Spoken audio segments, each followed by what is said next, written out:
ದ್ವಿತೀಯ PUC ಕನ್ನಡ ವಿಷಯದ ಉಪನ್ಯಾಸ ಮಾಲಿಕೆಗೆ ತಮಗೆಲ್ಲರಿಗೂ ಸ್ವಾಗತ. ಇಂದಿನ ತರಗತಿಯಲ್ಲಿ ನಾವು KP ಪೂರ್ಣಚಂದ್ರ ತೇಜಸ್ವಿಯವರ ಕಿರುಗೂರಿನ ಗೈಯಾಳಿಗಳು ಕಥಾ ಸಂಕಲನದಿಂದ ಆಯ್ದುಕೊಂಡಂತಹ ಕೃಷ್ಣೇಗೌಡನ ಆನೆ ದೀರ್ಘಗದ್ಯವನ್ನು ಈ ತರಗತಿಯಲ್ಲಿ ನಾವು ಓದೋಣ. ಕೃಷ್ಣೇಗೌಡರ ಆನೆ ದೀರ್ಘಗದ್ಯದ ಆಶಯ.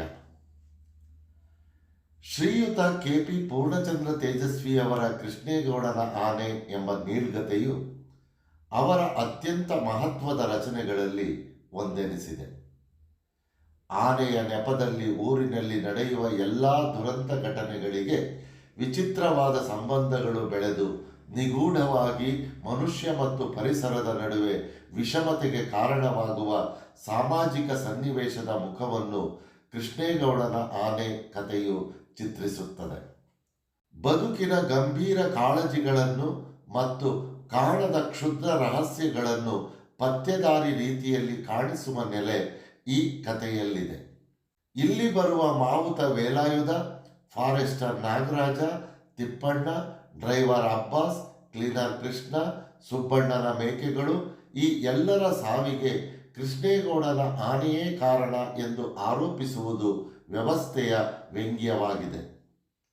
ಹಿಂದೆ ಅದು ಮಠವೊಂದರ ಪಟ್ಟದಾನೆಯಾಗಿತ್ತು. ಹರಾಜಿನಲ್ಲಿ ಕೊಂಡುಕೊಂಡ ಮೇಲೆ ಈಗ ಅದು ಕೃಷ್ಣೇಗೌಡನ ಜೀತದಾನೆಯಾಗಿದೆ. ಊರಿನಲ್ಲಿ ಆಗುವ ದುರಂತಗಳಿಗೆ, ಅನಾಹುತಗಳಿಗೆ, ಸಾವುಗಳಿಗೆ, ಕಳ್ಳ ಸಾಗಾಣಿಕೆ, ಗಂಧ ಸಾಗಾಣಿಕೆ ಈ ಎಲ್ಲ ವ್ಯವಹಾರಗಳಿಗೆ ಆ ಆನೆಯೇ ಕಾರಣ ಎಂದು ಆರೋಪಿಸುವುದು ಹಾಸ್ಯಾಸ್ಪದವಾಗಿದೆ. ಪ್ರಸ್ತುತ ಭಾರತದ ಸಾಮಾಜಿಕ, ರಾಜಕೀಯ, ಧಾರ್ಮಿಕ, ಸಾಂಸ್ಕೃತಿಕ ಹಾಗೂ ಅಧಿಕಾರಶಾಹಿ ವ್ಯವಸ್ಥೆಯ ಕರಾಳ ಸತ್ಯಗಳನ್ನು ಈ ಕತೆ ಚಿತ್ರಿಸಿದೆ. ವ್ಯವಸ್ಥೆಯ ಭ್ರಷ್ಟತೆ, ನಿಷ್ಕ್ರಿಯತೆ, ಈರ್ಷೆಗಳಿಂದ ಎದುರಾಗುವ ದುರಂತಗಳ ಆಶಯ ಈ ಕಥೆಯ ಮುಖ್ಯ ಭಿತ್ತಿಯಾಗಿದೆ. ಮನುಷ್ಯನ ಸಣ್ಣತನ ಹಾಗೂ ಸ್ವಾರ್ಥಗಳಿಗೆ ಮನುಷ್ಯನೇ ಕಾರಣನಾದರೂ ಈ ಕಥೆಯಲ್ಲಿ ನಡೆಯುವ ವೈರುಧ್ಯ ಹಾಗೂ ದುರಂತಗಳಿಗೆ ಆನೆಯೇ ಅಪರಾಧಿಯಾಗುವುದು ಮತ್ತು ಆನೆ ಕೊನೆಗೆ ಇದ್ದಕ್ಕಿದ್ದಂತೆ ಮಾಯವಾಗುವುದು ಒಂದು ದುರಂತ ವ್ಯಂಗ್ಯವಾಗಿದೆ. ತೇಜಸ್ವಿಯವರ ಕಾಳಜಿಯ ಕೇಂದ್ರವೇ ಗ್ರಾಮ ಭಾರತ. ಇಲ್ಲಿಯೇ ನಿಂತು ಜಾಗತಿಕ ವಿದ್ಯಮಾನಗಳನ್ನು, ಬದಲಾವಣೆಗಳನ್ನು ವೀಕ್ಷಿಸುವ ತೇಜಸ್ವಿಯವರಿಗೆ ಈ ವಿದ್ಯಮಾನಗಳ ಬಲೆಯಲ್ಲಿ ಗ್ರಾಮ ಭಾರತ ಸಿಕ್ಕು ಒದ್ದಾಡುತ್ತಿರುವಂತೆಯೂ ಕಾಣಿಸುತ್ತದೆ. ಈ ಕಥೆಯಲ್ಲಿನ ಕೃಷ್ಣೇಗೌಡನ ಆನೆ ಪಾಪದ ಪ್ರಾಣಿ. ಭಾರೀ ಶರೀರ ಮತ್ತು ಅಪಾರ ಶಕ್ತಿಯನ್ನು ಹೊಂದಿದ್ದರೂ ಈ ಆನೆ ಬಾಯಿಲ್ಲದ ಪ್ರಾಣಿಯಾಗಿರುವ ಕಾರಣ ಬಾಯಿರುವ ಎಲ್ಲರ ಶೋಷಣೆಗೆ ವಸ್ತುವಾಗುತ್ತದೆ. ಪ್ರತಿಯೊಬ್ಬನಿಂದಲೂ ತನಗೆ ಕಂಡ ರೀತಿಯಲ್ಲಿ ಈ ಪ್ರಾಣಿಯನ್ನು ಅರ್ಥೈಸುವುದು, ಇದಕ್ಕೊಂದು ವ್ಯಕ್ತಿತ್ವ ಆರೋಪಿಸುವುದು ನಡೆಯುತ್ತದೆ. ಎಲ್ಲ ಪಾಪಕೃತ್ಯಗಳ ಅಪರಾಧವನ್ನು ಆನೆ ಹೊತ್ತುಕೊಳ್ಳಬೇಕಾಗುತ್ತದೆ. ಬಾಯಿಲ್ಲದ ಎಲ್ಲರಿಗೂ ಎಲ್ಲದಕ್ಕೂ ಸಂಕೇತದಂತೆ ಕಾಣುವ ಈ ಆನೆಯನ್ನು ಕೇಂದ್ರವಾಗಿರಿಸಿಕೊಂಡು ಲೇಖಕರು ಅನೇಕ ಸಂಗತಿಗಳನ್ನು, ದುರಂತಗಳನ್ನು ನಿರೂಪಿಸಿದ್ದಾರೆ. ಪಾತ್ರಗಳ ಮೂಲಕ ಪ್ರಸ್ತುತ ಸಮಾಜದ ಅನೇಕ ಅಂಶಗಳನ್ನು ಹಾಸ್ಯ ಮಿಶ್ರಿತ ವ್ಯಂಗ್ಯದ ಮೂಲಕ ನಮ್ಮ ಮುಂದಿಡುವ ಜೀವಂತಿಕೆಯ ಬರವಣಿಗೆಯ ಮಾದರಿ ತೇಜಸ್ವಿಯವರದ್ದಾಗಿದೆ. ಈ ಕಾರಣದಿಂದ ಅವರು ಸಮಕಾಲೀನ ಕಥೆಗಾರರ ನಡುವೆ ಭಿನ್ನವಾಗಿ ಕಾಣುತ್ತಾರೆ. ಕೃಷ್ಣೇಗೌಡನ ಬಳಿಯಿರುವ ಆನೆ ಪಟ್ಟಣವಾಸಿಯಾಗಿದೆ. ಈ ಕಾರಣದಿಂದಾಗಿ ಪಟ್ಟಣದ ಜನ ಅದಕ್ಕೂ ತಮ್ಮಂತೆಯೇ ಒಂದು ವ್ಯಕ್ತಿತ್ವವನ್ನು ಆರೋಪಿಸಿದ್ದಾರೆ. ಆನೆಯು ಕಾಡಾನೆಗಳಿಂದ ಸಂಪೂರ್ಣವಾದ ಭಿನ್ನ ನಡವಳಿಕೆಯನ್ನು ಹೊಂದಿದೆ. ಕಾಡಾನೆಗಳಲ್ಲಿ ಪ್ರಾಕೃತಿಕವಾದ ಚಲನವಲನಗಳು ಪ್ರಧಾನವಾಗಿದ್ದರೆ ಈ ಆನೆಯು ಮಾನವನ ಬದುಕಿನ ನಡವಳಿಕೆಯ ಮತ್ತು ನಿಯಂತ್ರಣಕ್ಕೆ ಒಳಗಾಗಿದೆ.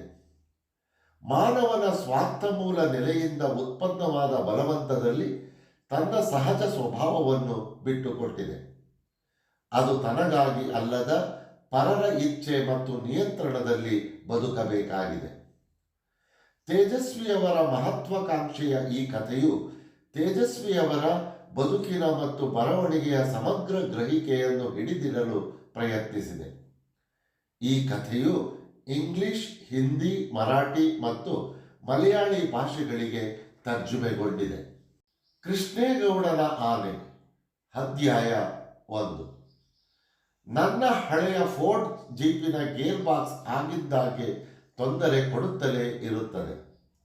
ಅದನ್ನು ನಾನು ಸದಾ ರಿಪೇರಿ ಮಾಡುತ್ತಿರುವುದು ನೋಡಿ ಕೆಲವರು ಹಳೆಯ ಮಿಲಿಟರಿ ಜೀಪುಗಳ ಹಣೆ ಬರಹವೇ ಇಷ್ಟು, ಅದರ ಗೇರ್ ಬಾಕ್ಸ್ ತೆಗೆದುಹಾಕಿ ಹೊಸ ಮಾಡೆಲಿನ ವಿಲ್ಲಿಸ್ ಜೀಪ್ ಗೇರ್ ಬಾಕ್ಸ್ ಜೋಡಿಸಿಬಿಡು ಎಂದು ಸಲಹೆ ಮಾಡಿದರು. ಆದರೆ ನನಗೆ ಈ ಪುರಾತನ ಕಾಲದ ಜೀಪಿನ ಹಳೆಯ ಭಾಗಗಳನ್ನು ಬದಲಿಸಿ ಅದರ ಒರಿಜಿನಾಲಿಟಿ ಹಾಳು ಮಾಡುವುದು ಸರಿ ತೋರಲಿಲ್ಲ. ನನ್ನ ಈ ಒರಿಜಿನಾಲಿಟಿ ಉಳಿಸುವ ಪ್ರಯತ್ನದಿಂದ ತಿಂಗಳಿಗೊಮ್ಮೆ ಜೀಪಿನ ಅಡಿ ಬಿದ್ದುಕೊಂಡು ಅದರ ಗೇರ್ ಬಾಕ್ಸ್ ಬಿಚ್ಚಿ ರಿಪೇರಿ ಮಾಡುವ ಕೆಲಸ ಖಾಯಮ್ಮಾಗಿತ್ತು. ಅವತ್ತು ಜೀಪಿನ ಅಡಿ ಬಿದ್ದುಕೊಂಡು ಅದರ ಗೇರ್ ಬಾಕ್ಸ್ ರಿಪೇರಿಯಲ್ಲಿ ತೊಡಗಿರಬೇಕಾದರೆ 2 ಖಾಕಿ ಪ್ಯಾಂಟ್ದಾರಿ ಕಾಲುಗಳು ನನ್ನತ್ತ ಬರುತ್ತಿರುವುದು ನನಗೆ ಜೀಪಿನ ಅಡಿಯಿಂದ ಕಾಣಿಸಿತು. ಪೊಲೀಸ್ ಡಿಪಾರ್ಟ್ಮೆಂಟ್ ತಟ್ಟನೆ ಜ್ಞಾಪಕಕ್ಕೆ ಬಂದು ಗಾಬರಿಯಾದರೂ ಅವು ಬೂಟ್ಸ್ ಇಲ್ಲದ ಕಾಲುಗಳಾದ್ದರಿಂದ ಬೇರೆ ಯಾವ ಡಿಪಾರ್ಟ್ಮೆಂಟಿನವು ಎಂದು ಬೋರ್ಡುಗಳನ್ನು ಬಿಚ್ಚುತ್ತಾ ಹಾಗೆ ಯೋಚಿಸಿದೆ. ಬಂದಾತ ನಾನು ಜೀಪಿನ ಅಡಿ ಇದ್ದುದರಿಂದ ಅವನು ಬಂದದ್ದನ್ನು ಗಮನಿಸಿಲ್ಲವೆಂದು ಬಗೆದು 1-2 ಬಾರಿ ಕೆಮ್ಮಿದ. ನಮ್ಮ ಕಡೆ ಕೆಮ್ಮು ಕಾಲಿಂಗ್ ಬೆಲ್ ಇದ್ದ ಹಾಗೆ. ಮನೆಯ ಬಳಿ ಯಾರು ಕಣ್ಣಿಗೆ ಬೀಳದಿದ್ದರೆ ಕೆಮ್ಮಿ ಕ್ಯಾಕರಿಸಿ ಗಲಾಟೆ ಮಾಡುತ್ತಾರೆ. ಬಹುಶಃ ಭಾಷೆ ಉಪಯೋಗಿಸಿ ಕರೆಯಬೇಕೆಂದಾದರೆ ಕೆಲವು ತೊಂದರೆಗಳಿವೆ ಎಂದು ತೋರುತ್ತದೆ. ಮನೆಯವರ ಹೆಸರು ಏನು, ಹೆಸರು ಹಿಡಿದು ಕರೆಯಬೇಕೋ, ಸ್ವಾಮಿ ಎನ್ನಬೇಕೋ, ಬಹುವಚನ ಉಪಯೋಗಿಸಬೇಕೋ, ಏಕವಚನವೋ, ಭಾಷೆ ಉಪಯೋಗಿಸಿ ಕರೆಯಬೇಕೆಂದರೆ ಏನೆಲ್ಲ ಬಿಕ್ಕಟ್ಟುಗಳನ್ನು ಎದುರಿಸಬೇಕು. ಅದರ ಬದಲು 1-2 ಸಾರಿ ಕೆಮ್ಮಿದರೆ ಈ ಎಲ್ಲ ತೊಂದರೆಗಳೇ ಇರುವುದಿಲ್ಲ. ಆದ್ದರಿಂದ ಬಂದವ ಮತ್ತು 1-2 ಸಾರಿ ಕೆಮ್ಮಿದ. ಯಾರಪ್ಪ ನೀನು ಎಂದು ಕೇಳಿದೆ. ನಾನು ಸ್ವಾಮಿ. ನಾನು ಅಂದರೆ ಯಾರಪ್ಪ? ನನಗೆ ಇಲ್ಲಿ ನಿನ್ನ ಕಾಲು ಮಾತ್ರ ಕಾಣೋದು. ನಾನು ಲೈನ್ಮ್ಯಾನ್ ಸ್ವಾಮಿ. ಯಾರು? ಲೈನ್ಮ್ಯಾನ್ ತಿಪ್ಪಣ್ಣನೇನೆಯಾ?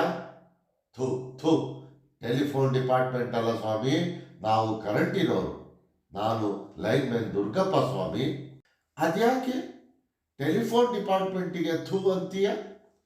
ಅವರನ್ನು ಕಂಡ್ರೆ ನಿಮಗೆ ಆಗೋಲ್ವಾ? ಇಬ್ಬರದು ಕೆಲಸ ಕಂಬ ಹತ್ತೋದೆ ತಾನೆ. ಅದೊಂದು ತರಲೆ ಡಿಪಾರ್ಟ್ಮೆಂಟ್ ಅಲ್ವಾ ಸಾರ್? ನಮ್ಮ ತಂತಿ ಹತ್ರ ತಂತಿ ತರಬೇಡ್ರಿ, ಟೆಲಿಫೋನ್ ಗೊರ ಗೊರ ಅನ್ನುತ್ತೆ, ಹಾಗೆ ಹೀಗೆ ಅಂತೆಲ್ಲ ದಿನಾ ನಮ್ಮ ಜೊತೆ ಪುಕಾರು ತೆಗಿತಾನೆ ಇರ್ತಾರೆ. ನಾನು ಜೀಪಿನ ಅಡಿಯಿಂದ ಹೊರಬಂದೆ. ದುರ್ಗಪ್ಪ ಕೈಯಲ್ಲಿ ಕಟಿಂಗ್ ಪ್ಲೇಯರು ತಂತಿ ಸಿಪ್ಪಿ ಹಿಡಿದುಕೊಂಡು ನಿಂತಿದ್ದ. ಏನಯ್ಯ, ಏನ್ ಸಮಾಚಾರ ಎಂದು ಕೇಳಿದೆ. ಸಮಾಚಾರ ಏನಿಲ್ಲ ಸ್ವಾಮಿ. ಮತ್ತೇನು ಬಂದೆ? ಸುಮ್ಮನೆ ಹಿಂಗೆ ಎಂದ. ಅವನ ಮಾತು ಕೇಳಿದರೆ ಏನೂ ಕೆಲಸವಿಲ್ಲದೆ ಪುರುಸೊತ್ತಾಗಿದ್ದರಿಂದ ಇಲ್ಲಿಯವರೆಗೂ ಬಂದಿದ್ದಾನೆಂದು ಅರ್ಥ ಬರುತ್ತಿತ್ತು. ಹಾಗಿದ್ದರೆ ಏನೋ ಇನಾಮು ಕೇಳಲೋ ಅಥವಾ ಚಂದಾ ವಸೂಲಿಗೋ, ಇಲ್ಲವೇ ಮನೆ ಉಪಯೋಗಕ್ಕೆ ಕಾಫಿ ಬೀಜವನ್ನೋ ಏಲಕ್ಕಿಯನ್ನೋ ಕೇಳಲು ಈ ರೀತಿ ಪೀಠಿಕೆ ಹಾಕುತ್ತಿದ್ದಾನೆಂದು ಯೋಚಿಸಿದೆ. ನಮ್ಮಲ್ಲಿ ಇದೊಂದು ದೊಡ್ಡ ಗೋಳು. ಬಂದವರು ಬಂದ ಕೆಲಸ ಏನೆಂದು ಚಟ್ಪಟ್ ಹೇಳುವುದೇ ಇಲ್ಲ. ನಮ್ಮ ಮೂಡು ಹೇಗಿದೆ ಎಂದು ಲೆಕ್ಕ ಹಾಕುತ್ತಾ, ಏಳಲೋ ಬೇಡವೋ ಎಂದು ಧೇರಿಸುತ್ತಾ ಅದು ಇದು ಮಾತಾಡುತ್ತಾ ನಿಂತಿರುತ್ತಾರೆ. ನಾವೇ ನಾನಾ ಪರಿಯಲ್ಲಿ ಅವರನ್ನು ಕೇಳಿಕೊಂಡು ಅವರ ಬಾಯಿ ಬಿಡಿಸಬೇಕು. ಅಲ್ಲಿಯವರೆಗೂ ಅವರು ಬಂದುದಕ್ಕೆ ಅರ್ಥಾತ್ ಸಂಬಂಧವಿಲ್ಲದ ವಿಷಯ ಮಾತಾಡುತ್ತಾ ಅನ್ಯ ಮನಸ್ಕರಾಗಿ ನಿಂತಿರುತ್ತಾರೆ. ನನಗೆ ಅವತ್ತು ಇದಕ್ಕೆಲ್ಲ ತಾಳ್ಮೆ ಇರಲಿಲ್ಲ. ಸುಮ್ಮನೆ ಹಿಂಗೆ ಯಾಕೆ ಇಲ್ಲಿವರೆಗೆ ಬರ್ತೀಯ? ಬಂದ ವಿಷಯ ಏನು ಅಂತ ಜರೂರಾಗಿ ಹೇಳ ಮಾರಾಯ. ನಿನ್ನ ಹತ್ರ ಮಾತಾಡ್ತಾ ನಿಂತ್ಕೊಳ್ಳೋದಕ್ಕೆ ನನಗೆ ಪುರ್ಸೊತ್ತೇ ಇಲ್ಲ ಎಂದು ಅಸಹನೆಯ ಧ್ವನಿಯಲ್ಲಿ ಹೇಳಿದೆ. ಏನಿಲ್ಲ, ಸ್ವಲ್ಪ ಕೊಡಲಿ ಇದ್ರೆ ಬೇಕಿತ್ತು ಸ್ವಾಮಿ. ಅಷ್ಟೇನಾ? ಮತ್ತ್ಯಾಕೆ ಏನು ಇಲ್ಲ ಅಂತ ಹೇಳಿದೆ? ಇದೇನು ದೊಡ್ಡ ವಿಷಯ ಅಂತ ಹೇಳಿ ಕರೆಂಟು ಕೆಲಸಕ್ಕೆ ಕೊಡ್ಲಿ ಯಾಕೋ? ಒಂದು ಮರ ಮುರ್ಕೊಂಡು ತಂತಿ ಮೇಲೆ ಬಿದ್ದೋಗಿದೆ ಸ್ವಾಮಿ. ಅದನ್ನು ಕಡಿದು ಲೈನ್ ಕ್ಲಿಯರ್ ಮಾಡಬೇಕು. ಆ ದರಿದ್ರ ಕೃಷ್ಣೇಗೌಡರ ಆನೆ ಮಾಡಿರೋ ಕೆಲಸ ಇರಬೇಕು. ಮರದ ಹತ್ರ ಅದರ ಲದ್ದಿ ಬಿದ್ದಿದೆ. ಮರದ ಎಲೆ ಕಿತ್ಕೊಳ್ಳೋಕ್ಕೆ ಹೋಗಿ ಕೊಂಬೆನೆ ಮುರಿದಾಕಿದೆ. ಅದು ಹೇಗೆ ಆನೆ ಕೆಲಸ ಅಂತೀಯ? ತಂತಿ ಮೇಲೆ ಕೊಂಬೆ ಎಳೆದ್ರೆ ಅದಕ್ಕೆ ಕರೆಂಟ್ ಹೊಡೆದು ಸತ್ತೋಗೋದಿಲ್ವೇನೋ? ಮತ್ತಿನ್ನೇನು, ಅದರದೇ ಕೆಲಸ. ಆ ಮರದ ಕೆಳಗೆ ಬುಟ್ಟಿಗಟ್ಟಲೆ ಬಿದ್ದಿಲ್ವಾ ಅದರ ಲದ್ದಿ? ಭಾನುವಾರ ರಿಪೇರಿ ಕೆಲಸ ಅಂತ ಲೈನು ಓಪನ್ ಮಾಡಿರ್ತೀವಿ. ಲೈನ್ ಚಾರ್ಜಲ್ಲಿ ಇದ್ದಿದ್ರೆ ಇಷ್ಟೊತ್ತಿಗೆ ಭಸ್ಮ ಆಗೋಗಿರೋದು. ಕಿಡಿಗೇಡಿ ಗುಂಡೇದು. ನಾನು ಬೆಳಗಿಂದ 4-5 ಸಾರಿ ಲೈನ್ ಚಾರ್ಜ್ ಮಾಡಿ ನೋಡಿದೆ. ಏನು ಮಾಡಿದ್ರು ಫೀಸೇನಿಲ್ಲ ಹಾಕಿಲ್ಲ. ಲೈನ್ ಟ್ರಬಲ್ ಇದೆ ಅಂತ ಲೈನ್ ಮೇಲೆ ನೋಡ್ಕೊಂಡು ಬಂದೆ. ಶಿವೇಗೌಡರ ಸಾಮಿಲ್ ಹತ್ರ ಕೊಂಬೆ ಲೈನ್ ಮೇಲೆ ಬಿದ್ದಿದೆ. ಕೊಡಲಿ ಅಟ್ಟದ ಮೇಲೆ ಹಾಕಿದೀವಿ ದುರ್ಗಪ್ಪ, ನೀನೇ ಹತ್ತಿ ತಗೊಂಡು ಹೋಗ್ಬೇಕು ಎಂದು ಹೇಳಿ ಮತ್ತೆ ಜೀಪಿನ ಅಡಿಗೆ ನುಗ್ಗಿದೆ. ದುರ್ಗಪ್ಪ ಅಟ್ಟ ಹತ್ತಿ ದಡಬಡ ಸದ್ದು ಮಾಡುತ್ತಾ ಕೊಡಲಿ ಹುಡುಕಿದ. ಕೆಲ ಹೊತ್ತಿನ ಮೇಲೆ ಕೊಡಲಿ ಸಿಕ್ಕಿತೆಂದು ಹೇಳಿ ಹೊರಟು ಹೋದ. ದುರ್ಗಪ್ಪ ಕೊಡಲಿ ತಗೊಂಡು ನಿರ್ಗಮಿಸಿದವ ಮತ್ತೆ ಬರಲೇ ಇಲ್ಲ. 3-4 ದಿನವಾದರೂ ದುರ್ಗಪ್ಪನು ಪತ್ತೆ ಇಲ್ಲ, ಕೊಡಲಿಯೂ ಪತ್ತೆ ಇಲ್ಲ. ಆ ಕೊಡಲಿಯಾದರೋ ಸುಳ್ಳು ಹೇಳಿ ಕದ್ದುಕೊಂಡು ಹೋಗಬೇಕಾದಷ್ಟು ಅಮೂಲ್ಯವಾದುದೇನೂ ಅಲ್ಲ. ಕೆರೆ ಕೆಲಸಕ್ಕೆಂದು ಬಂದಿದ್ದ ಮಣ್ಣು ಒಡ್ಡರು ಅಗೆಯುವಾಗ ಅಡ್ಡಾಗುವ ಬೇರುಗಳನ್ನು ಕಡಿಯಲೆಂದು ನನ್ನ ಕೊಡಲಿ ತಕ್ಕೊಂಡು ಕಲ್ಲು ಮಣ್ಣು ನೋಡದೆ ಎರ್ರಾಬಿರ್ರಿ ಜಪ್ಪಿ ಅದರ ಹಿಂಭಾಗ ಯಾವುದು ಮುಂಭಾಗ ಯಾವುದು ಗೊತ್ತಾಗದಷ್ಟು ಹಾಳು ಮಾಡಿದ್ದರು. ಈಗ ಅದನ್ನು ಸುತ್ತಿಗೆ ಎಂದು ಸಹ ಕರೆಯಬಹುದಿತ್ತು. ಅದರಲ್ಲಿ ದುರ್ಗಪ್ಪ ಹೇಗೆ ಮರ ಕಡಿಯುತ್ತಾನೋ ಗೊತ್ತಾಗಲಿಲ್ಲ. ಏನೇ ಇರಲಿ, ಅದನ್ನು ಅವನೇ ಹುಡುಕಿ ತಗೊಂಡು ಹೋಗಿದ್ದರಿಂದ ಮೊಂಡು ಕೊಡಲಿ ಕೊಟ್ಟಿದ್ದಕ್ಕೆ ನನ್ನನ್ನು ಅವನು ದೂಷಿಸುವಂತೆ ಇರಲಿಲ್ಲ. ಅದನ್ನು ಅವನು ಅಕಸ್ಮಾತ್ ಕದ್ದರೂ ನನಗೇನು ಕೊಡಲಿ ಹೋಯಿತೆಂದು ದುಃಖವಾಗುತ್ತಿರಲಿಲ್ಲ. ಹಾಗಾಗಿ ನಾನು ದುರ್ಗಪ್ಪನನ್ನು ಹುಡುಕಿ ಕೊಡಲಿ ವಸೂಲಿ ಮಾಡುವ ಗೋಜಿಗೆ ಹೋಗಲಿಲ್ಲ. ಕೃಷ್ಣೇಗೌಡರ ಆನೆ ಅಧ್ಯಾಯ 2. ದುರ್ಗಪ್ಪ ಹಾಗಾದರೆ ಕೊಡಲಿ ತಗೊಂಡು ಎತ್ತ ಹೋದ? ಚಿಂತಿಸಿದಾಗೆಲ್ಲ ನನಗೆ ಅವನು ಕೃಷ್ಣೇಗೌಡರ ಆನೆಯನ್ನು ದೂಷಿಸಿದ್ದು ನೆನಪಿಗೆ ಬರುತ್ತಿತ್ತು. ಕೃಷ್ಣೇಗೌಡರ ಆನೆ ಕಾಡಿನಿಂದ ಹಿಡಿದು ತಂದು ಪಳಗಿಸಿದ ಆನೆಯಲ್ಲ. ಘಟ್ಟದ ಕೆಳಗಿದ್ದ ಗೂಳೂರು ಮಠದ ಆನೆ ಹಾಕಿದ ಮರಿಯೇ ಕೃಷ್ಣೇಗೌಡರ ಬಳಿ ಇದ್ದ ಆನೆ. ಇದು ಹುಟ್ಟಿದ್ದು ಬೆಳೆದಿದ್ದು ಎಲ್ಲ ಊರಿನಲ್ಲಿ ಜನಗಳ ನಡುವೆಯೇ. ಹಾಗಾಗಿ ಅದಕ್ಕೆ ಕಾಡಿನ ಬಗ್ಗೆಯಾಗಲಿ ಕಾಡಿನಲ್ಲಿರುವ ಇತರ ಕಾಡಾನೆಗಳ ಬಗ್ಗೆಯಾಗಲಿ ಏನೂ ತಿಳುವಳಿಕೆ ಇರಲಿಲ್ಲವೆಂದು ಕಾಣುತ್ತದೆ. ಅದು ಮೂಡಿಗೆರೆಯ ಪೇಟೆಗೆ ಎಷ್ಟೊಂದು ಹೊಕ್ಕಿತೆಂದರೆ ಯಾವ ಲಗ್ಗು ಲಗಾಮಿಲ್ಲದೆ ದನಕರುಗಳ ರೀತಿಯಲ್ಲಿ ಪೇಟೆಯೊಳಗೆ ತಿರುಗಿಕೊಂಡಿರುತ್ತಿತ್ತು. ಸ್ಕೂಲು ಮಕ್ಕಳು ಅದರ ಹತ್ತಿರ ಬರಲು ಎದರುತ್ತಿದ್ದವಾದರೂ ಅವರು ದೂರದಿಂದಲೇ ಗೌರಿ ಎಂದು ಕೂಗಿದರೆ ಸಾಕು, ಸೊಂಡಿಲೆತ್ತಿ ಸಲಾಂ ಮಾಡುತ್ತಿತ್ತು. ದಾರಿ ಬದಿಯ ಪೆಟ್ಟಿಗೆ ಅಂಗಡಿಗಳವರು ಹಣ್ಣು ಖರ್ಚಾದ ಬಾಳೆಗೊನೆಗಳ ದಿಂಡು, ಸಿಪ್ಪೆಗಳನ್ನು, ಜಜ್ಜಿದ ಹಾಳಾದ ಹಣ್ಣುಗಳನ್ನು ಅದಕ್ಕೆ ಕೊಡಲು ಇಟ್ಟಿರುತ್ತಿದ್ದರು.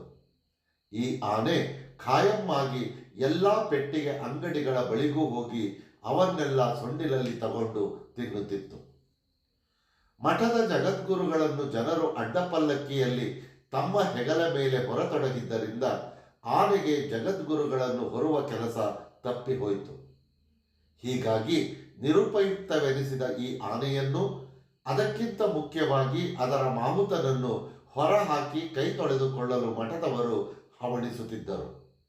ಅದರ ಮಾವುತ ವೇಲಾಯುಧನನ್ನು ಸಾಕುವುದು ಆ ಆನೆಯನ್ನು ಸಾಕುವುದಕ್ಕಿಂತ ಹೆಚ್ಚು ತ್ರಾಸದಾಯಕವಾಗಿತ್ತು ಮಠದವರಿಗೆ. 24 ಗಂಟೆಯೂ ಕುಡಿದೇ ಇರುತ್ತಿದ್ದ ಈ ಮಾವುತ ಮಠದ ಸಾತ್ವಿಕ ವಾತಾವರಣಕ್ಕೆ ದೊಡ್ಡ ತಲೆನೋವಾಗಿದ್ದ. ದುರ್ನಡತೆಗಾಗಿ ಅವನಿಗೆ ಛೀಮಾರಿ ಹಾಕಿ ಒಮ್ಮೆ ಓಡಿಸಿದಾಗ ಆನೆ ಅನೇಕ ದಿನಗಳವರೆಗೆ ಯಾರ ಮಾತನ್ನು ಕೇಳದೆ ಊಟವನ್ನೇ ವರ್ಜಿಸಿತ್ತು. ಕೊನೆಗೆ ಆನೆಯ ಸಲುವಾಗಿ ವೇಲಾಯುಧನನ್ನು ಹುಡುಕಿಕೊಂಡು ಕೇರಳದವರೆಗೂ ಹೋಗಿ ಕರೆತಂದರು. ಆನೆ ಇರುವವರೆಗೆ ತನ್ನ ಅನಿವಾರ್ಯತೆಯನ್ನು ಅರಿತ ಅವನು ಮಠಕ್ಕೆ ಇನ್ನಷ್ಟು ಕಿರುಕುಳ ಕೊಡಲಾರಂಭಿಸಿದ. ಇದೆಲ್ಲ ಬಹಳ ಹಿಂದಿನ ಕತೆ. ಆನೆ ಮೂಡಿಗೆರೆಗೆ ಬರುವುದಕ್ಕೂ ಬಹಳ ಹಿಂದೆ ನಡೆದದ್ದು. ಚಾರ್ಮಡಿ ಹತ್ತಿರದ ದಟ್ಟ ಕಾಡನ್ನು ಸರ್ಕಾರ ವಿಮ್ಕೋ ಕಂಪನಿಗೆ ಬೆಂಕಿ ಕಡ್ಡಿ ಮರ ಕಡಿಯಲು ಗುತ್ತಿಗೆ ಕೊಟ್ಟಿತ್ತು. ಚಾರ್ಮಡಿ ಕಣಿವೆಯ ಪಾತಾಳದಲ್ಲಿದ್ದ ಮರಗಳನ್ನು ಲಾರಿ ದಾರಿಗೆ ಸಾಗಿಸಲು ಆನೆಯಲ್ಲದೆ ಮತ್ತಾರಿಂದಲೂ ಸಾಧ್ಯವಿರಲಿಲ್ಲ. ಕೇರಳದಿಂದ ಆನೆ ಬಾಡಿಗೆಗೆ ತರಲು ಯೋಚಿಸುತ್ತಿದ್ದ ವಿಮ್ಕೋ ಕಂಪನಿಯವರ ಬಳಿ ಕೃಷ್ಣೇಗೌಡ ಅದನ್ನು ತನಗೆ ಕಾಂಟ್ರಾಕ್ಟ್ ಕೊಡಿ ಎಂದು ಕೇಳಿದ. ಕೃಷ್ಣೇಗೌಡ ದೂರದ ಗೂಳೂರು ಮಠದ ಈ ಹೆಣ್ಣಾನೆಯನ್ನು ಕೊಂಡು ಮೂಡಿಗೆರೆಗೆ ತಂದದ್ದು ಆಗಲೇ. ಆನೆಯೊಡನೆ ಆನೆಯ ಮಾಹುತ ವೇಲಾಯುಧನು ಸಂಸಾರ ಸಮೇತನಾಗಿ ಮೂಡಿಗೆರೆಗೆ ಆಗಮಿಸಿದ. ಆ ಆನೆಗೆ ಭಾರೀ ಹಣ ಕೊಟ್ಟು ತಂದೆ ಎಂದು ಕೃಷ್ಣೇಗೌಡ ಬಡಾಯಿ ಕೊಚ್ಚುತ್ತಿದ್ದೇ ಹೊರತು ಆತ ಕೊಟ್ಟ ಹಣ ನಿಜಕ್ಕೂ ಆ ಆನೆಯ ಬಾಲಕ್ಕೂ ಸಾಲದು. ಮಠದವರು ಮೊದಲೇ ಈ ಆನೆಯನ್ನು ಆನೆಯ ಮಾವುತನನ್ನು ಯಾರಿಗಾದರೂ ದಾಟಿಸಬೇಕೆಂದು ನೋಡುತ್ತಿದ್ದರಿಂದ ಕೃಷ್ಣೇಗೌಡ ಆ ಆನೆಯನ್ನು ಕೇಳಿದ ಕೂಡಲೇ ವೇಲಾಯುಧ ಮಠದಲ್ಲಿ ಮಾಡಿದ್ದ 4,500 ಸಾಲ ಹಿಂತಿರುಗಿಸಿದರೆ ಸಾಕು ಎಂದು ಕೊಡಲು ಒಪ್ಪಿದರು. ಎಲ್ಲ ತರಹದ ವ್ಯವಹಾರಗಳನ್ನು ಮಾಡಿ ಎಲ್ಲದರಲ್ಲೂ ನಷ್ಟ ಅನುಭವಿಸಿ ಸೋತು ಹೋಗಿದ್ದ ಕೃಷ್ಣೇಗೌಡ ಆನೆಯನ್ನು ತಂದಾಗ ಇಲ್ಲಿಗೆ ಇವನ ಕತೆ ಮುಗಿದಂತೆಯೇ ಎಂದು ಎಲ್ಲ ತೀರ್ಮಾನಿಸಿದರು. ಆನೆ ಸಾಕುವುದು ಎಂದರೆ ಎಲೆಕ್ಷನ್ನಿಗೆ ನಿಂತ ಹಾಗೆ. ಮನೆ ಮಠ ಸಂಪೂರ್ಣ ಹಾಳು ಮಾಡಿಕೊಂಡು ಹೆಂಡತಿ ಮಕ್ಕಳ ಬಾಯಿಗೆ ಮಣ್ಣು ಹಾಕುವ ಕ್ಷಿಪ್ರ ಮಾರ್ಗ ಇದೆಂದು ಎಲ್ಲರೂ ದೃಢವಾಗಿ ನಂಬಿದ್ದರು. ಆದರೆ ಆಗಿದ್ದು ಇದರ ತದ್ವಿರುದ್ಧ. ಮಠದಲ್ಲಿ ಬರೀ ಹೊಣಹುಲ್ಲು ಮೊಸರನ್ನು ತಿಂದು ಸೊರಗಿದ್ದ ಈ ಆನೆಗೆ ಬಯನೆ ಸೊಪ್ಪು, ಹಸಿ ಹುಲ್ಲು, ಹಿಂಡಿ, ಬೆಲ್ಲ, ಗೆಣಸು ಎಲ್ಲ ಕೊಟ್ಟು ಕೃಷ್ಣೇಗೌಡ ಪಗಡುದಸ್ತಾಗಿ ಬೆಳೆಸಿದ. ಆನೆ ಮರ ಎಳೆದು ತಂದ ಬಾಡಿಗೆಯಿಂದ ಕೃಷ್ಣೇಗೌಡನಿಗೆ ಒಳ್ಳೆಯ ಲಾಭ ಬಂತು. ಕೃಷ್ಣೇಗೌಡ ದುಡ್ಡಿನ ಮುಖ ನೋಡಿದ್ದೇ ಆನೆ ಬಂದ ಮೇಲಿಂದ. ಆದರೆ ಪ್ರತಿ ಬೇಸಿಗೆಯಲ್ಲೂ ಈ ಆನೆಯದು ಏನಾದರೊಂದು ರಾದ್ದಂತ ಗ್ಯಾರಂಟಿ. ಅದೇನು ಆನೆಯೇ ಏನಾದರೂ ಕಿತಾಪತಿ ಮಾಡುತ್ತಿತ್ತೋ ಅಥವಾ ಉರಿ ಬಿಸಿಲಿನ ಸೆಕೆಗೆ ಸೈರಣೆ ಕಳೆದುಕೊಳ್ಳುತ್ತಿದ್ದ ಜನಗಳ ಅಸಹನೆಯೇ ಇದಕ್ಕೆ ಕಾರಣವೋ ಹೇಳುವುದು ತುಂಬಾ ಕಷ್ಟ. ಆನೆ ಒಮ್ಮೆ ರೆಹಮಾನ್ ಸಾಬಿಯ ಪೆಟ್ಟಿಗೆ ಅಂಗಡಿ ದೂಡಿ ಬೀಳಿಸಿತು ಎಂದು ಗಲಾಟೆಯಾಗುತ್ತಿತ್ತು. ಜನರ ಗುಂಪು ನೋಡಿ ಸ್ಕೂಟರ್ ನಿಲ್ಲಿಸಿ ನಾನು ಅವರ ಬಳಿಗೆ ಹೋದೆ. ಗುಂಪಿನ ಪಕ್ಕ ಆನೆ ನಿಂತಿತ್ತು. ಜನ ರೆಹಮಾನನ ಪುಕಾರುಗಳನ್ನು ಆಲಿಸುತ್ತಿದ್ದರು. ಬಾಳೆಹಣ್ಣು ಕೊಡಲಿಲ್ಲವೆಂದು ಪೆಟ್ಟಿಗೆ ಅಂಗಡಿಯನ್ನೇ ದೂಡಿ ಬೀಳಿಸಿದೆ, ಇದಕ್ಕೆಲ್ಲ ಕೃಷ್ಣೇಗೌಡರು ನಷ್ಟ ಕಟ್ಟಿಕೊಡಬೇಕು ಎಂದು ದೊಡ್ಡ ಗಂಟಲಿನಲ್ಲಿ ಕೂಗುತ್ತಾ ಒಡೆದ ಸೋಡಾ ಬಾಟಲಿಗಳನ್ನು, ಚಿಲ್ಲಾಪಿಲ್ಲಿಯಾಗಿ ಬಿದ್ದಿದ್ದ ಬೀಡಿ, ಬೆಂಕಿಪೊಟ್ಟಣ, ಪೆಪ್ಪರ್ಮೆಂಟುಗಳನ್ನು ನೆರೆದವರಿಗೆ ಅವನು ತೋರಿಸುತ್ತಿದ್ದ. ಕೆಲವರು ಆನೆಯನ್ನು ದೂಷಿಸುವುದು ತಪ್ಪೆಂದು, ಕುಡುಕ ವೇಲಾಯುಧನ ಅವಜ್ಞೆಯೇ ಇದಕ್ಕೆ ಕಾರಣವೆಂದು ಬೈಯುತ್ತಾ ಅವರನ್ನು ಗುಂಪಿನೊಳಗೆ ಹುಡುಕಾಡುತ್ತಿದ್ದರು. ಕೊಂಚ ಹೊತ್ತು ಮಾತುಕತೆಯಾಗುವುದರೊಳಗೆ ವೇಲಾಯುಧ ಬಂದ. ಅಪರಾಧಿ ಮೋರೆ ಹಾಕಿಕೊಂಡು ನಿಂತಿದ್ದ ಆನೆಗೆ ಏನೇನೋ ಮಲಯಾಳಿ ಭಾಷೆಯಲ್ಲಿ ಬೈದ. ಆನೆ ಏನೂ ಪ್ರತಿಕ್ರಿಯೆ ತೋರದೆ ಕಿವಿ ಬೀಸುತ್ತಾ ಸೊಂಡಿಲಾಡಿಸುತ್ತಾ ಅತ್ತಿತ್ತ ನೋಡಿತು. ವೇಲಾಯುಧ ರೆಹಮಾನ್ ಕಡೆ ತಿರುಗಿ, ಆನೆ ಬಾಳೆಹಣ್ಣಿಗಾಗಿ ನಿನ್ನ ಅಂಗಡಿ ಬೀಳಿಸಿತು ಎನ್ನುವುದು ಸುಳ್ಳು. ಇಲ್ಲೆಲ್ಲ ಬಾಳೆಹಣ್ಣು ಚೆಲ್ಲಾಪಿಲ್ಲಿಯಾಗಿ ಬಿದ್ದಿದೆಯಲ್ಲ, ಒಂದನ್ನಾದರೂ ಆನೆ ಮುಟ್ಟಿದೆಯಾ ನೋಡು. ಅಷ್ಟಕ್ಕೂ ದಿನ ಬಾಳೆಹಣ್ಣು ಕೊಟ್ಟು ಅದಕ್ಕೆ ಅಭ್ಯಾಸ ಮಾಡಿಸಿದ್ದು ಯಾರು, ನಾನೋ ನೀನೋ ಎಂದು ಕೂಗಿದ. ಅಲ್ಲಿದ್ದವರೆಲ್ಲ ಕೊಂಚ ಆನೆ ಪರವಾಗಿ ಸಹಾನುಭೂತಿ ಇದ್ದವರೇ ಎಂಬಂತೆ ಕಾಣುತ್ತಿತ್ತು. ವೇಲಾಯುಧ ಬಂದ ನಂತರವೂ ಜಗಳ ಬಗೆಹರಿಯುವಂತೆ ಕಾಣಲಿಲ್ಲ. ರೆಹಮಾನ್ ಬೇಕಾದರೆ ಇವಳನ್ನೇ ಕೇಳಿ, ಆನೆಗೆ ನಾನೇನು ಮಾಡಿದೆ ಅಂತ ಎಂದು ಅಲ್ಲೇ ನಿಂತಿದ್ದ ಜುಬೇದಾಳ ಕಡೆ ಕೈ ತೋರಿಸಿದ. ಜುಬೇದ ನನ್ನ ತೋಟಕ್ಕೆ ಆಗಾಗ್ಗೆ ಕೆಲಸಕ್ಕೆ ಬರುತ್ತಿದ್ದಳು. ಅವಳನ್ನು ಐ ವಿಟ್ನೆಸ್ ಎಂದು ಹೇಳಿದ್ದರಿಂದ ನಾನು ಏನು ನಡೆಯಿತು ಹೇಳಮ್ಮ ಎಂದು ಕೇಳಿದೆ. ದುರಾದೃಷ್ಟವಶಾತ್ ಅವಳು ರೆಹಮಾನ್ ನಿರೀಕ್ಷಣೆಗೆ ವ್ಯತಿರಿಕ್ತವಾಗಿ ರೆಹಮಾನ್ 2 ಮಾತು ಅನ್ನಬಾರದನ್ನು ಅಂದುಬಿಟ್ಟ ಎಂದು ಹೇಳಿದಳು. ಏನಂದ ಅವನು ಎಂದು ನಾನೆಷ್ಟು ಕೇಳಿದರೂ ಅನ್ನಬಾರದನ್ನು ಈಗ ನಾನ್ಯಾಕೆ ಅನ್ನಲಿ ಎಂದು ಹೇಳಲೇ ಇಲ್ಲ. ಆನೆಗೆ ಮರ್ಮಕ್ಕೆ ತಾಗುವಂತ ಬೈಗುಳ ಅದೇನಿರಬಹುದೆಂದು ಕುತೂಹಲದಿಂದ ನಾನು ರೆಹಮಾನನನ್ನು ಅದೇನನ್ನು ಅಂದೆ ಹೇಳೆಂದು ಕೇಳಿದೆ. ರೆಹಮಾನ್ ತಾನೇನನ್ನು ಅಂದಿಲ್ಲವೆಂದು ಪ್ರತಿಭಟಿಸಿ ಜುಬೇದಾಳ ಮೇಲೆ ಜಗಳಕ್ಕೆ ಹೋದ. ಜನರೆಲ್ಲ ಆನೆಗೂ ಮಾನ ಮರ್ಯಾದೆ ಇರುತ್ತೆ ತಿಳ್ಕೊ ಎಂದು ರೆಹಮಾನ್ಗೆ ಉಗಿದು ಆನೆಗೆ ಒಂದು ವ್ಯಕ್ತಿತ್ವವನ್ನು ಆರೋಪಿಸಿದರು. 2ನೆಯ ಬೇಸಿಗೆಯಲ್ಲಿ ರಾದ್ದಂತ ಆಗಿದ್ದು ನಮ್ಮ ತೋಟಕ್ಕೆ ಎಲ್ಲಿಂದಲೋ 4 ಕಾಡಾನೆಗಳು ಬಂದಾಗ.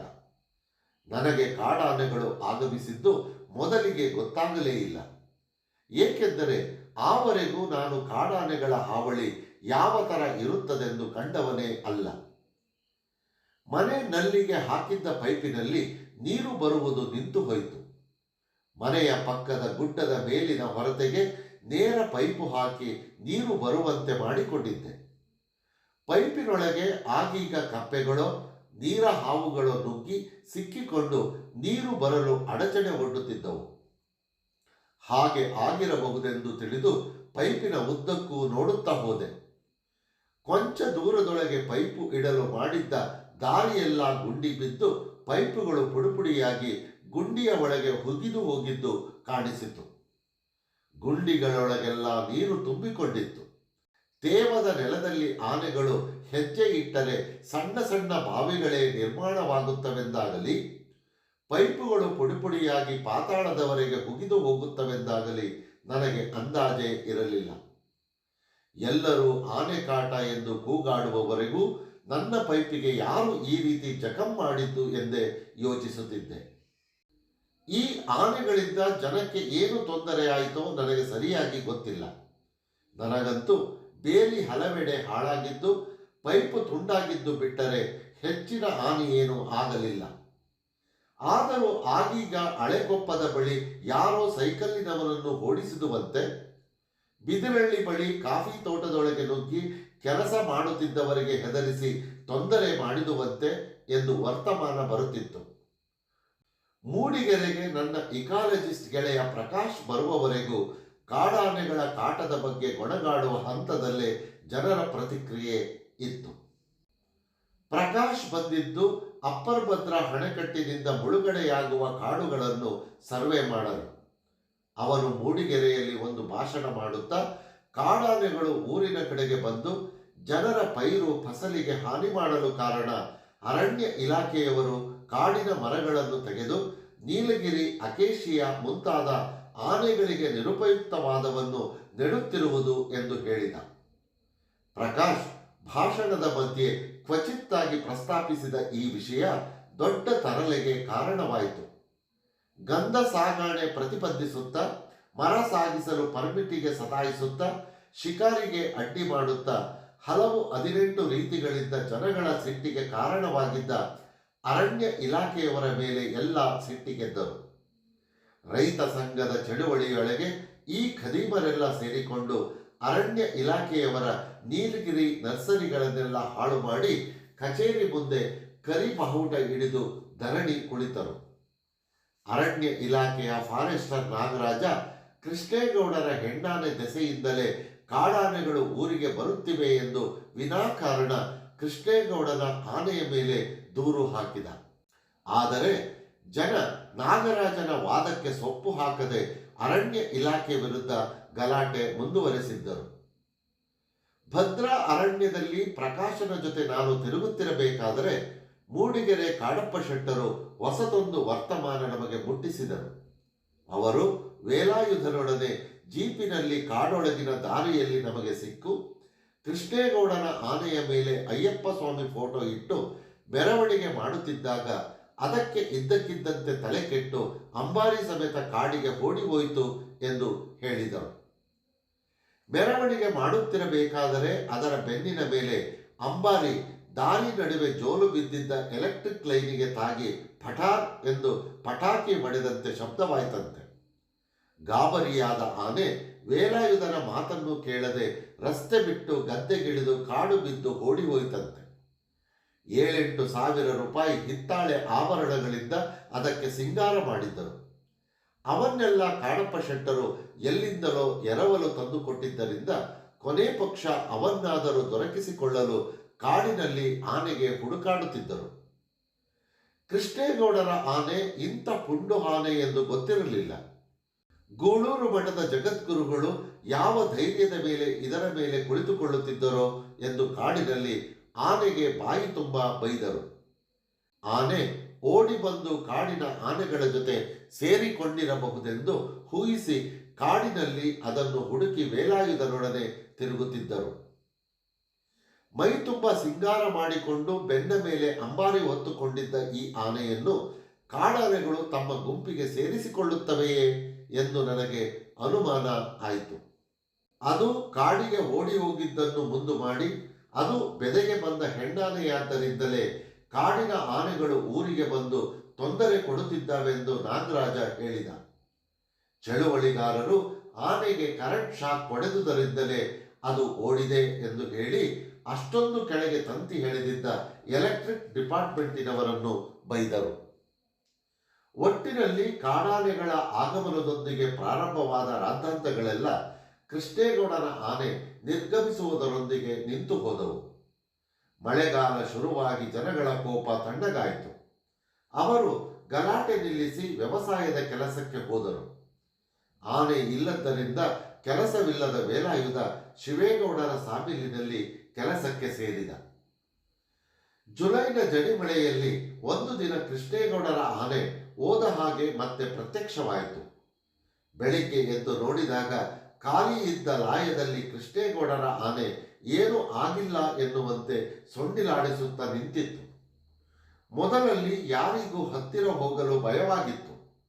ಕಾಡಿಗೆ ಹೋಗಿ ಬಂದಿದ್ದ ಅದರ ವ್ಯಕ್ತಿತ್ವದಲ್ಲಿ ಏನು ಪರಿವರ್ತನೆಯಾಗಿದೆಯೋ ಎಂದು. ಅದು ಎಂದಿನಂತೆ ಅಂಗಡಿಗಳ ಬಳಿಗೆಲ್ಲ ಹೋಗಿ ಬಾಳೆಹಣ್ಣು ಬೇಡತೊಡಗಿದ ಮೇಲೆ ಜನರಿಗೆ ಸಮಾಧಾನ. ಆದರೂ ತನ್ನದೇ ಆದ ವೈಯಕ್ತಿಕ ಆಸೆ ಆಕಾಂಕ್ಷೆಗಳಿರುವ ಪ್ರಾಣಿ ಎಂದು ಜನ ಮೊದಲಿನಷ್ಟು ಸಲಿಗೆ ವಹಿಸುತ್ತಿರಲಿಲ್ಲ.